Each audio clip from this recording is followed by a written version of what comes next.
Mainroad's been working with Criticare for about 10 or 11 years now.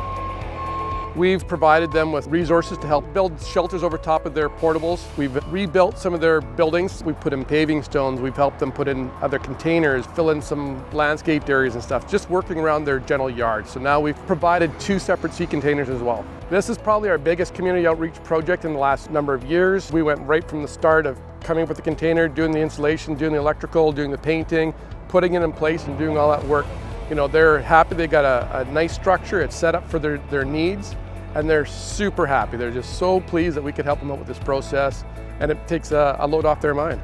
What I hope is that we work collaboratively together, and we're part of that community involvement, helping out these nonprofit societies and working and help them with their worthy causes that need some help, and we're there to help them out with that. Our value around giving back to the communities that we live and work in. I'm able to poll our crews and our partners with the Ministry of Transportation that work there and say, you know, what do you care about in our community? And then from that feedback, I can go out and support organizations and nonprofit societies that our staff and our partners at the ministry care about. So for example, in Area 3, we have a number of people that are passionate about cycling. So we support the Coal Hills BMX track. We support the United Riders of Cumberland and their mountain biking. We support the Cycling Coalition for the road cyclists throughout the Comox Valley. We support YANA, which is a nonprofit society helping kids with Children's Hospital, with families with transportation issues and accommodation. We support the Comox Valley Transition Society, and we support the Comox Lake Wilderness Society. So the list goes on, and it demonstrates our values and solidifies those values within our workforce, but also it demonstrates it to the community that we live here too, and we want to be a part of this area. Regularly we help out, just recently setting up the timing for the Abbotsford Air Show. Another regular one is the Grand Fondo bike race, so we're out there helping them fix the operations so that it goes smoothly and safely. We set electricians up at the traffic signal and manually operating it to make sure that the lights are green so they can pass through. There's no stopping at red lights, there's no conflicts with vehicles trying to pass through the same intersections as well. With Salvador, this year we've been part of the Strongman competition. Last year we sponsored all the concrete for the new soccer dome in the town. So it's all these little things that make it matter. The management team at MEK, every year we support the Heart and Stroke Foundation as well, the Curlathlon, which is also a nice team building event as well for the team. So, and you get to see everybody as well. That's part of the fundraiser.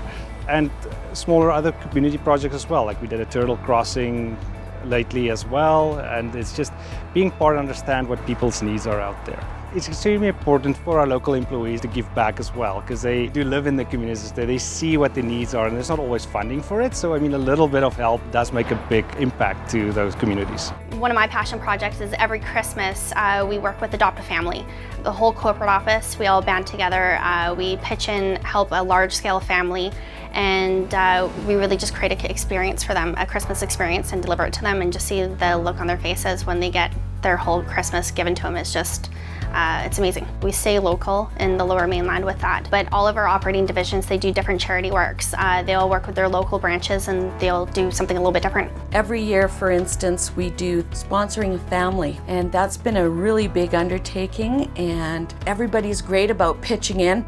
And those people that aren't able, don't have a lot of money to give. Do you want some help wrapping presents or bringing the stuff there? And I said, absolutely, that would be great.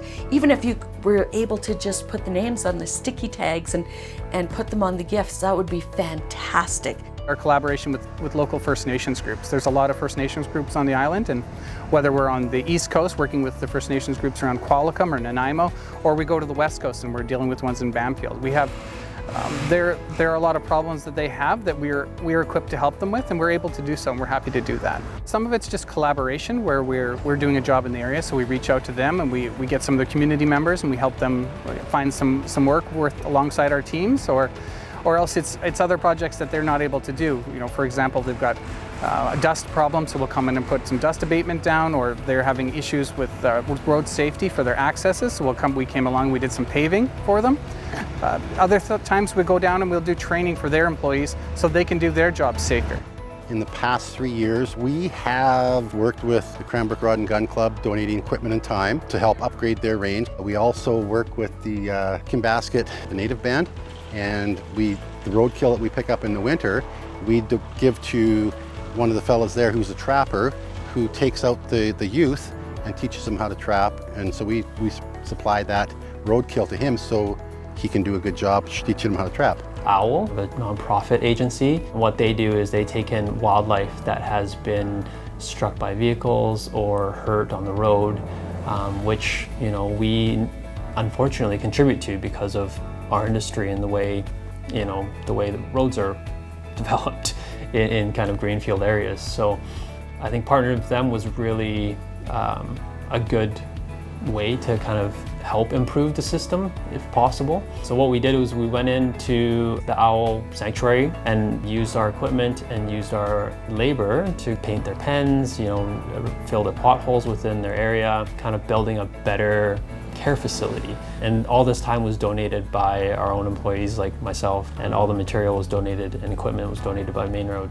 There's been a variety of things throughout my career here at Mainroad where we've helped out local communities. Like, for example, today even we've sent a couple message boards up to help with the closure of the Coquihalla due to all the fires in the interior. And I remember years ago as well, we went out to Alberta and when they had the big floods in Canmore, and we sent crews out there to go and help them reestablish their roads. So even outside of our own service area, we're keen to help other contractors and other municipalities achieve goals. We had a homeless camp on the Englishman River right in Parksville. It started out, the ministry it came in as a PCR, then to the ministry, and then to us, and it was negative. It's not a great subject today with homeless. Anyways, it turned into a riverbank cleanup along the Englishman River, and it came out with such a positive outcome. Before you know it, we had all these people that were in this homeless camp actually helping us. We ended up cleaning up a great deal of riverbank along both sides of the Englishman River, and by the end of it all, everyone's relocated, happy, and then the stream keeping group from the Englishman River writes us this long, lengthy letter, who probably didn't even know about the homeless camp and is so appreciative of us down there cleaning up the riverbanks, So it sort of started out of a negative and ended as a real positive. Mainroad, your roads, your team.